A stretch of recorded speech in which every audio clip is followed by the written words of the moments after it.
Sir ನಮಸ್ಕಾರ. ಏನಿವತ್ತು APMC ಯಾರ್ಡ್ನಲ್ಲಿ ಕಳೆದ 2 ವರ್ಷಗಳಿಂದ ಶ್ರೀಮತಿ ವಿಜಯಲಕ್ಷ್ಮಿರವರು ಕಾರ್ಯದರ್ಶಿಯಾಗಿ ಕೆಲಸ ಮಾಡ್ತಾ ಇದ್ದಾರೆ.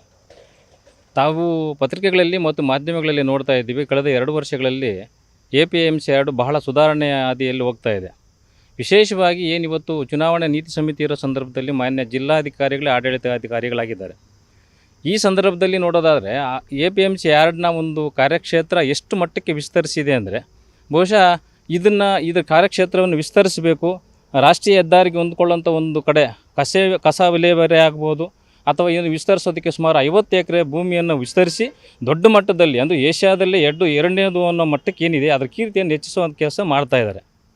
ಅದಕ್ಕೆ ಏನಾಗ್ತಾ ಇದೆ ಅಂದರೆ, ಕೆಲವರು ಏನು ಮಾಡ್ತಾ ಇದ್ದಾರೆ, ಅವ್ರ ಮೇಲೆ ಇಲ್ಲಸಲ್ಲದ ಆರೋಪವನ್ನು ಹೊರಿಸ್ತಾ ಇದ್ದಾರೆ. ಲಂಚ ತಗೋತಾ ಇದ್ದಾರೆ ಅಂತ ಆರೋಪ ಮಾಡ್ತಾಯಿದ್ದಾರೆ.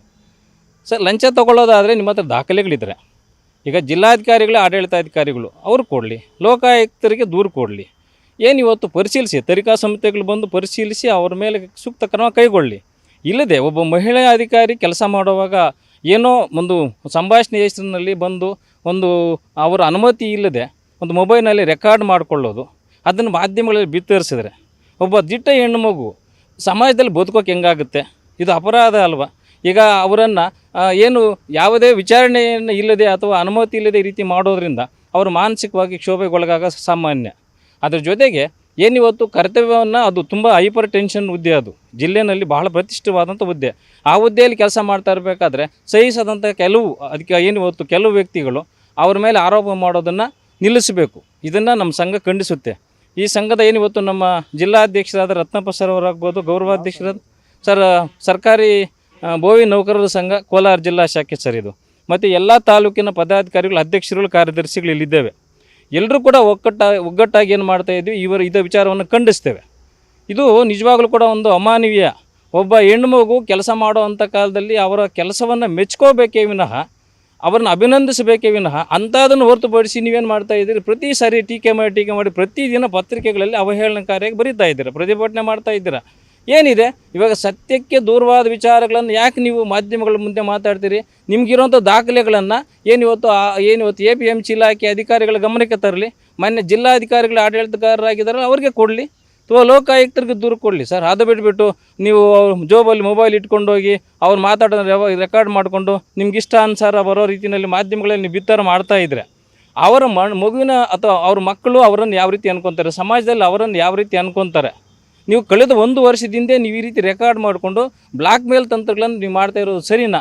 ದಯವಿಟ್ಟು ಎಲ್ಲರಲ್ಲಿ ಮನವಿ ಮಾಡ್ಕೊತಾ ಇದ್ದೀವಿ. ಒಬ್ಬ ಹೆಣ್ಣು ಮಗು ಸರ್ಕಾರಿ ನೌಕರರಾಗಿ ನಮ್ಮ ಸಂಘದ ಪದಾಧಿಕಾರಿ ಕೂಡ ಅವ್ರ ಮೇಲೆ ಈ ರೀತಿ ಆರೋಪ ಮಾಡೋದನ್ನು ದಯವಿಟ್ಟು ನಿಲ್ಲಿಸಬೇಕು. ಬಹುಶಃ ನಿಮಗೇನಾದರೂ ಅಂಥ ದಾಖಲೆಗಳಿದ್ದರೆ ಅಧಿಕಾರಿಗಳಿಗೆ ಸಂಪರ್ಕಿಸಿ ಅವ್ರ ವಿರುದ್ಧ ಕ್ರಮ ತಗೊಳ್ಳೋದಕ್ಕೆ ಪ್ರಯತ್ನ ಪಟ್ಟು ಅದನ್ನು ಹೊರತುಪಡಿಸಿ ಇದೆಲ್ಲವನ್ನು ನಿಲ್ಲಬೇಕು ಅಂತ ಅವರಲ್ಲಿ ನಮ್ಮ ಸಂಘದ ವತಿಯಿಂದ ಎಲ್ಲ ಅಧ್ಯಕ್ಷರ ಪರವಾಗಿ, ಎಲ್ಲ ತಾಲೂಕು ಅಧ್ಯಕ್ಷರುಗಳ, ಕಾರ್ಯದರ್ಶಿಗಳ ಪರವಾಗಿ ಮನವಿ ಮಾಡ್ಕೊತಾ ಇದ್ದೀವಿ. ಸರ್, ಲಂಚ ಕೇಳೋದಾದರೆ ಲಂಚ ಕೇಳಿ ನಿಮ್ಮ ಹತ್ರ ಏನಾದರೂ ದಾಖಲೆಗಳಿದ್ದು ನಾವು ಅದನ್ನೇ ಸರ್ ಹೇಳ್ತಿರೋಂಥದ್ದು.